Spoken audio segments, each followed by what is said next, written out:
Hello students, good morning to all of you. I am Dharmir Yadav sir, physics faculty. Dear student, in our previous lecture we discuss about polarization. बेटे polarisation में हमने study किया था कि जब हम किसी भी अनपोलराइज्ड लाइट को किसी पोलराइजर से पास करेंगे तो intensity of transmitted light is polarized. जो लाइट आप पोलराइजर से पास करेंगे तो लाइट अपना अनपोलराइज्ड लाइट क्या बन जाएगा, पोलराइज्ड। अब बेटे जब आप किसी भी अनपोलराइज्ड लाइट को किसी पोलराइजर से पास करेंगे तो ट्रांसमिटेड लाइट आपका पोलराइज है या नहीं है, इसको आइडेंटिफाई करने के लिए आपने एक सेकंड इंस्ट्रूमेंट यूज किया जिसका नाम था एनालाइजर। ठीक है, तो बेटे कल आपने टॉपिक जो सोल्व किया था उसके बेस पे आपने सोल्व किया था कि पोलराइजर से जो लाइट पास हुआ है वो आपका कंप्लीटली क्या था, पोलराइज। ठीक है, और फिर आपने उस लीनियर पोलराइज लाइट को इंसिडेंट किस पे किया, एनालाइजर पे, और फिर उसका जो ट्रांसमिटेड इंटेंसिटी था उसके बेस पे आपने लॉ सोल्व किया था, लॉ मेलस। अब बेटे आज के कंसेप्ट में आप ध्यान से सुनिए बिल्कुल। हम ऐसा मान लेते हैं कि जब कोई भी लाइट किसी पोलराइजर से पास हुई, कैसी लाइट, अनपोलराइज्ड लाइट। ठीक है, अब जो अनपोलराइज्ड लाइट पोलराइजर से पास हुई तो आप मान लीजिए वो अनपोलराइज्ड रहा, और उस अनपोलराइज्ड लाइट को आपने इंसिडेंट किया किसी एनालाइजर पे। अब हमें फाइंड आउट करना है the intensity of transmitted light. ठीक है बेटे, हेडिंग ध्यान से सुनना बिल्कुल केयरफुली, बहुत अच्छा टॉपिक है। इसके बेस पे आप न्यूमेरिकल भी सोल्व करेंगे। बेटे हेडिंग आपका बनेगा intensity of transmitted light, intensity of transmitted light when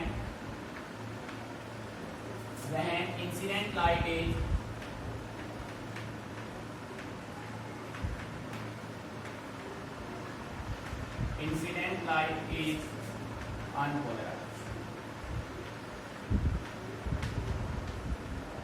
मेरी बात समझ में आ रही है भाई? अब आप एनालाइजर पे जो लाइट इंसिडेंट करने जा रहे हैं उसका नेचर बेटे क्या है, अनपोलराइज है। बात को ध्यान से सुनना केयरफुली। अब प्यारे बच्चों, जैसा कि आप सभी जानते हैं, इन अनपोलराइज्ड लाइट, बेटे अनपोलराइज्ड लाइट में electric field vector of light wave, E vector of light wave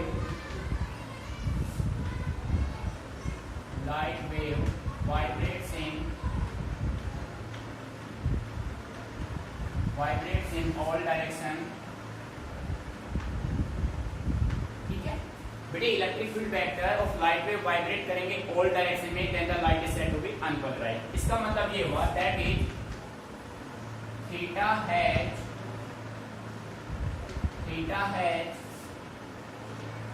all possible values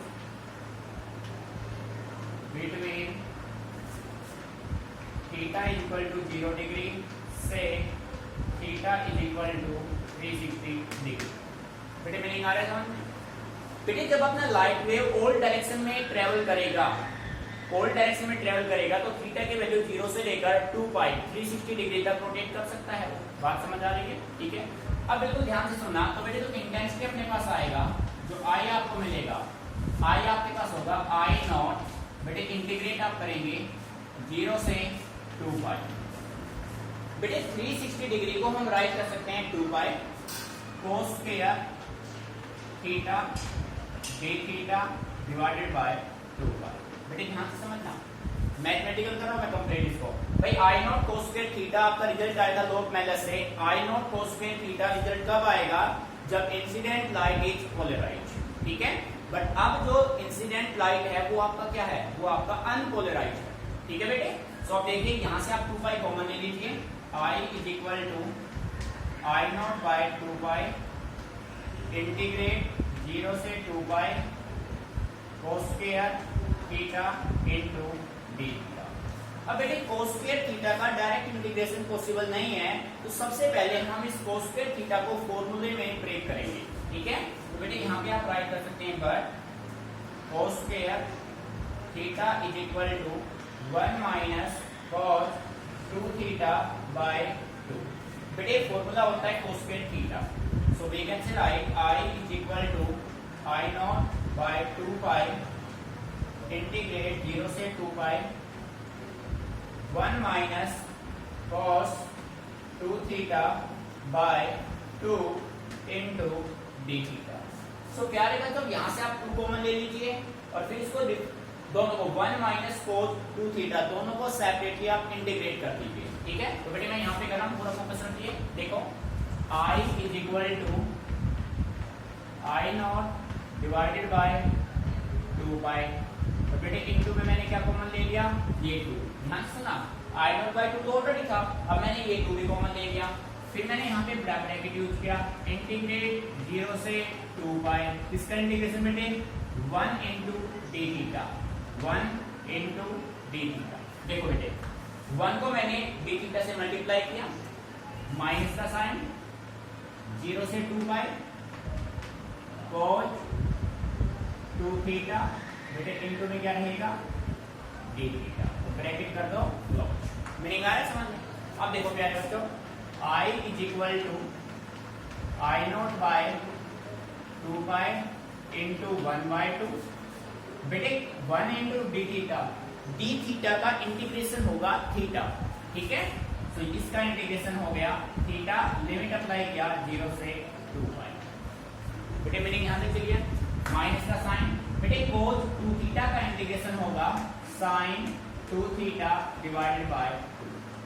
भाई cos 2 थीटा का इंटीग्रेशन sin 2 थीटा और बेटे 2 थीटा का इंटीग्रेशन 1 बाय 2 और लिमिट अपना होगा 0 से 2 पाई।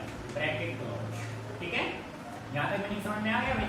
अब देखो बेटे I is equal to I not by 2 pi into 1 by 2। बेटे यहाँ लिमिट अप्लाई करो, upper limit minus lower limit 2 pi minus 0, minus यहाँ से 2 कॉमन ले लो। बेटे पूरा फोकस बोर्ड पे, साइन 2 थीटा की वैल्यू 2 पाई माइनस 0, या ऐसे रख लो साइन 2 इंटू 0। बेटे आ रहा है समझ में? ठीक है, अब देखो I is equal to I not by 2 pi into 1 by 2। बेटे यहां से आया 2 पाई माइनस 1 बाय 2 और बेटे साइन 4 पाई की वैल्यू क्या होती है, 0, और साइन 0 की वैल्यू 0। तो बेटे इस कंप्लीट की वैल्यू क्या हो जाएगी, 0। तो अपने पास आया I equal to I not by 2 pi into 1 by 2 into 2 pi. बेटे 2 पाई से 2 pi cancel out, so intensity is equal to I not by 2। प्यारे बच्चों कंप्लीट फोकस रखिए। देखो भाई बेटे मेन आपका इंटीग्रेशन cos 2 थीटा का इंटीग्रेशन होता है sin 2 theta upon 2। 1 by 2 common लिया, लिमिट आपने अप्लाई की, sin 4 पाई की वैल्यू होती है 0। मैं यहाँ पे कुछ कर देता हूँ, because sin 4 pi is equal to 0 and sin 0 is equal to 0। ठीक है बेटे, तो आपके पास I आ गया आई नॉट बाय 2। बेटे इसका मतलब ये हुआ जो आपने लाइट इंसिडेंट किया था उसका 50% लाइट क्या हो गया, पोलराइज। ठीक है, it means half of the incident light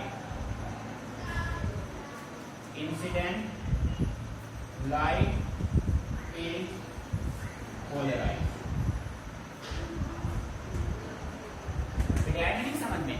अगर इंटेंसिटी का रिजल्ट आपका आई नॉट बाय 2 आता है, इसका मतलब जब आपने अनपोलराइज लाइट को किसी पोलराइजर से पास किया, ठीक है, तो अनपोलराइज अगर आपका आई नॉट बाय 2 आता है intensity of transmitted light, then the half of the incident light is polarized and half is unpolarized. ठीक है बेटे, और आई अगर आई नॉट आता है तो इसका मतलब 100% लाइट क्या हो गया, polarized. Note it down carefully, if any problem then ask.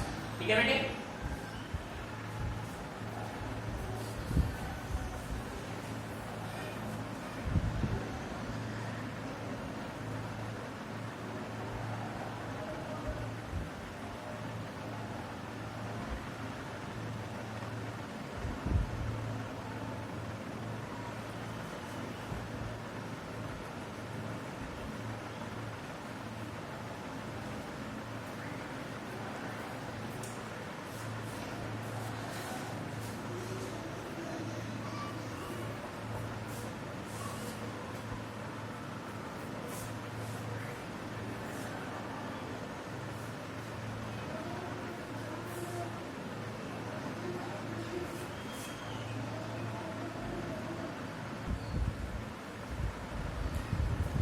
बेटे इस रिजल्ट को अच्छे से ऑब्जर्व करना है, कोई भी प्रॉब्लम आए तो आप मेरे से डिस्कस करना बेटे, इसके बेस पे फिर हम सोल्व करेंगे न्यूमेरिकल्स, ठीक है। तो बेटे नेक्स्ट टॉपिक देखिए, काफी इंपोर्टेंट टॉपिक करने वाले हम, जो कि एग्जाम में बार बार पूछा जाता है, ठीक है।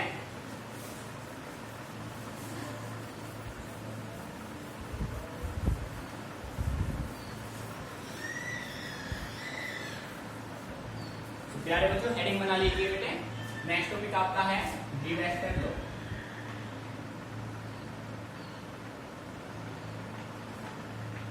डिवेस्टर लॉ बेटे ध्यान से समझना है इसको, काफी इंपोर्टेंट लॉ है डिवेस्टर लॉ। डिवेस्टर एक साइंटिस्ट था जिन्होंने एक लॉ बनाया पोलराइजेशन के बेस पे। भाई डिवेस्टर ये कहता है it states that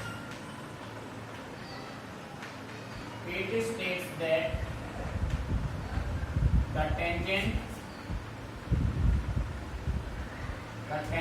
of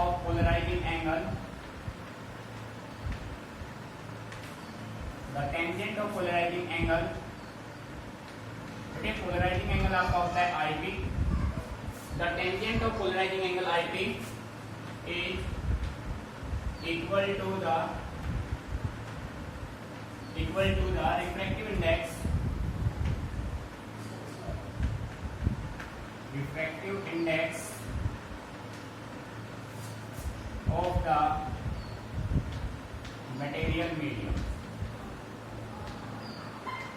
refractive index of the material medium। देखो बेटे ध्यान से समझना, अच्छे से आप इसको डायग्रामेटिक लेंगे तो बिल्कुल माइंड में 100% सेट हो जाएगा। बस कंडीशन ये है कि आपका पूरा फोकस बोर्ड पे रहे, ठीक है।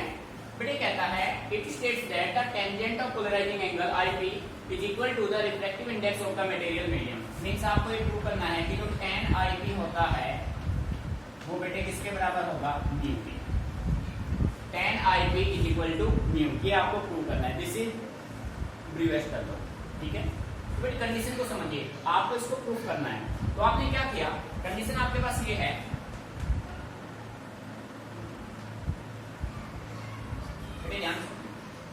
ये अपने पास कोई एक इंटरफेस हो गया, यहां से मैंने ये देखो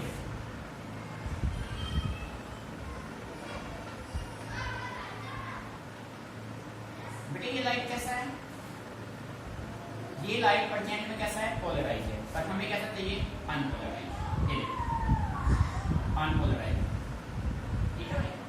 ये मैंने कहा समझ में, आपने अनपोलराइज लाइट को इंसिडेंट किया, ठीक है। देखो दिस इज अनपोलराइज लाइट,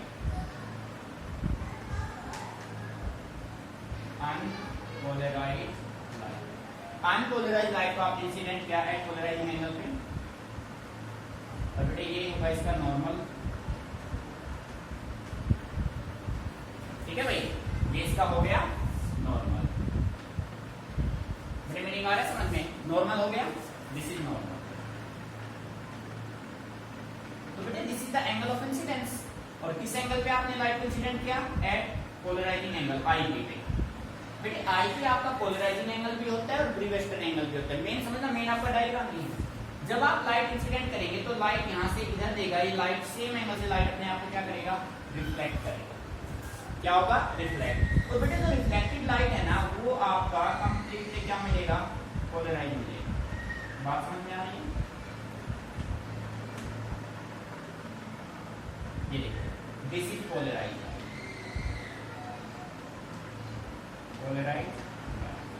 ठीक है। और बेटे यहां से लाइट का क्या होगा, ये हो गया refracted light.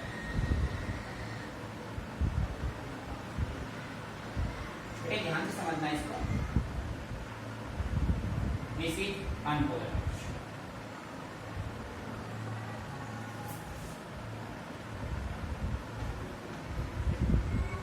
unpolarized light.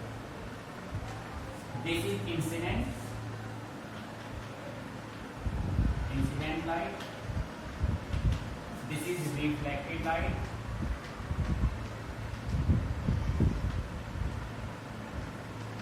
This is refracted light.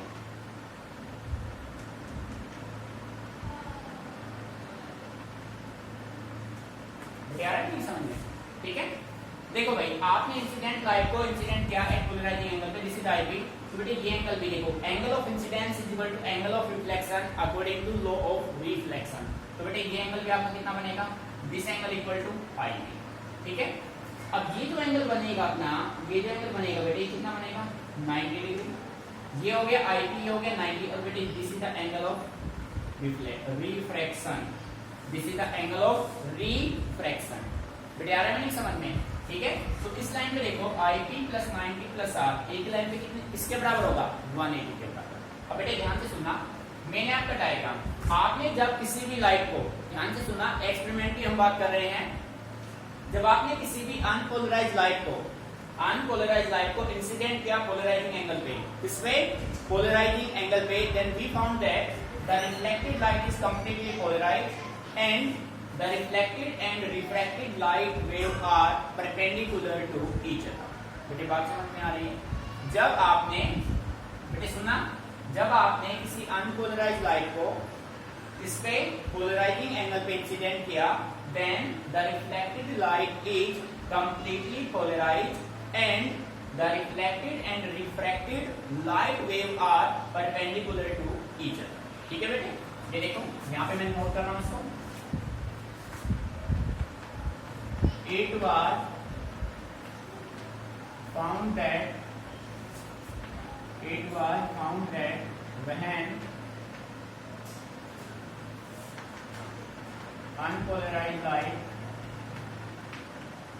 when unpolarized light is incident at polarizing angle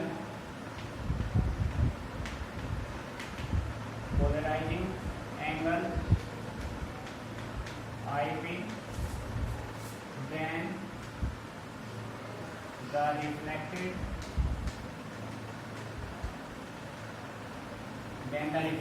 light is completely polarized and the reflected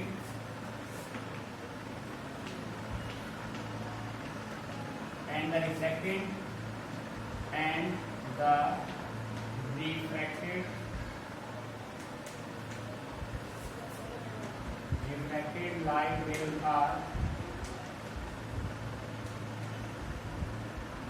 light waves are perpendicular to each other। पूरा focus कीजिए, main concept है आपका ये। देखो जब आपने किसी unpolarised light को पोलराइजिंग एंगल पे इंसिडेंट किया, देन बेटे रिफ्लेक्टेड लाइट आपका कंप्लीटली पोलराइज हो गया और रिफ्लेक्टेड और रिफ्रैक्टेड लाइट एक दूसरे के क्या हो गए, परपेंडिकुलर। मीनिंग आ रहा है समझ में? तो बेटे आप इसको करते हैं प्रूफ। आपको प्रूफ करना है कि tan IP आपका किसके बराबर है, म्यू के। तो देखो बेटे फ्रॉम फिगर, ध्यान से सुनना, फ्रॉम फिगर से देखो बेटे एक ही लाइन पे जो एंगल बनेगा 180 के बराबर होगा। तो आप कह सकते हैं IP plus 90 degree plus R बेटे किसके बराबर होगा, 180 डिग्री के। मीनिंग आ रहा है समझ में? तो बेटे यहाँ से मैं कह सकता हूँ IP प्लस R किसके बराबर होगा बेटे, 90। क्यों होगा? क्योंकि ये 90 इधर जाके क्या हो जाएगा, सब्ट्रैक्ट हो जाएगा। ठीक है बेटे, अब देखो IP प्लस R बेटे किसके बराबर हुआ, 90। ठीक है, तो यहां से मैं कह सकता हूं, बिल्कुल लिसन केयरफुली, यहां से बेटे R की वैल्यू क्या हो जाएगी, R आपका हो जाएगा 90 माइनस I। मीनिंग आ गया समझ में बेटे? यहां तक कोई प्रॉब्लम? Meaning clear? अब यहां पे मैंने यूज किया अकॉर्डिंग टू स्नेल्स लॉ। बेटे स्नेल्स लॉ ये कहता है कि sine I by sine R किसके बराबर होगा बेटे, म्यू के। रिफ्रैक्टिव इंडेक्स म्यू के इक्वल होगा। ठीक है, at I is equal to IP and R is equal to 90 minus IP। देखो बेटे आपके पास I की वैल्यू है IP और R की वैल्यू है 90 माइनस IP। दोनों वैल्यू को आप यहाँ पे पुट कर दीजिए। सो साइन आई, बेटे आई की value I P upon sine R, R की वैल्यू क्या है भाई 90 माइनस आई पी, और बेटे किसके बराबर होगा म्यू के इक्वल होगा। ठीक है, तो यहां से मैं कह सकता हूं साइन आई पी अपॉन बेटे sine 90 minus theta is equal to cos theta, तो this is equal to cos I P, तो किसके बराबर है म्यू के। मीनिंग आ रहा है समझ में। अब बेटे साइन बाय कोस किसके इक्वल होता है tan, so we can say write tan I P बेटे किसके बराबर होगा म्यू के, हैंस प्रूव, और यही आपको प्रूव करना है। मीनिंग आया समझ में। तो बेटे अच्छे से इसको समझना है, ये कंसेप्ट ध्यान रखना कि इंसिडेंट लाइट अनपोलराइज होगा, रिफ्लेक्टेड पोलराइज होगा, रिफ्रैक्टेड आपका अनपोलराइज होगा, बट रिफ्लेक्टेड और रिफ्रैक्टेड एक दूसरे क्या होंगे परपेंडिकुलर। मीनिंग क्लियर बेटे, अच्छे समझने इस कंसेप्ट को, इसके बेस पर हम न्यूमेरिकल्स भी करेंगे। कोई भी प्रॉब्लम आती है तो आपको उसको समझना है, डिस्कस करना है मेरे साथ, रटना नहीं है, क्योंकि कंसेप्ट काफी इंपॉर्टेंट है। Note it down carefully.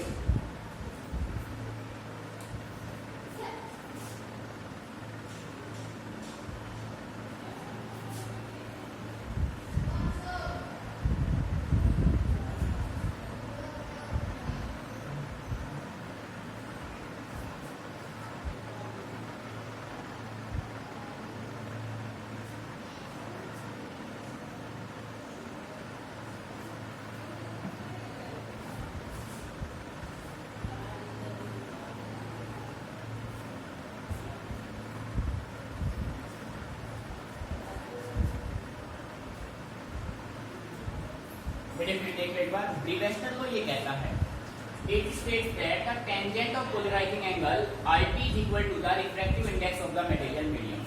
सो बेटे tan IP किसके बराबर होना चाहिए म्यू के, ये आपको प्रूव करना है। तो उसके लिए आपने क्या किया, आपने अनपोलराइज्ड लाइट को इंसिडेंट किया एट पोलराइजिंग एंगल पे, देन जब आप किसी अनपोलराइज्ड लाइट को इंसिडेंट करेंगे पोलराइजिंग एंगल पे, तो जो आपका रिफ्लेक्टेड लाइट होगा वो पोलराइज होगा, रिफ्रैक्टेड आपका अनपोलराइज रहेगा, बट रिफ्लेक्टेड और रिफ्रैक्टेड एक दूसरे के क्या होंगे बेटे परपेंडिकुलर। ठीक है, ये आपको यहाँ से प्रूव करना है बेटे। इस डायग्राम में देखो, ये जो लाइन है यहाँ पे कितना एंगल बन रहा है, ये कंप्लीट एंगल आपका 180 होता है। सो बेटे IP प्लस 90 प्लस R किसके बराबर होगा 180, IP प्लस R 90 साइड जाके सब्ट्रैक्ट हो जाएगा, 90 बचेगा, R आपका आएगा 90 माइनस IP। मीनिंग क्लियर बेटे। देखो आपने यूज किया स्नेल्स लॉ, स्नेल्स लॉ कहता है sine I by sine R किसके बराबर होगा म्यू के। ठीक है, सो बेटे at I equal to I P R किसके बराबर होगा 90 माइनस आई पी। मीनिंग यहाँ तक क्लियर। अब बेटे आप आई और आई पी और आर दोनों के वैल्यू यहाँ पे पुट कर दो, रिजल्ट अपना बनेगा tan I P equal to mu, और यही आपको प्रूव करना था। ठीक है, मीनिंग क्लियर। अब बेटे इसके बेस पर हम कुछ प्रॉब्लम सोल्व करते हैं, नोट इट डाउन केयरफुली। देखो इस साइड में रख कर रहा हूं बेटे, ब्रीवेस्टर लॉ से रिलेटेड न्यूमेरिकल किस वे में आपसे पूछे जाएंगे, इनको देखिए। क्वेश्चन ऐसे होगा, the refractive index of a material medium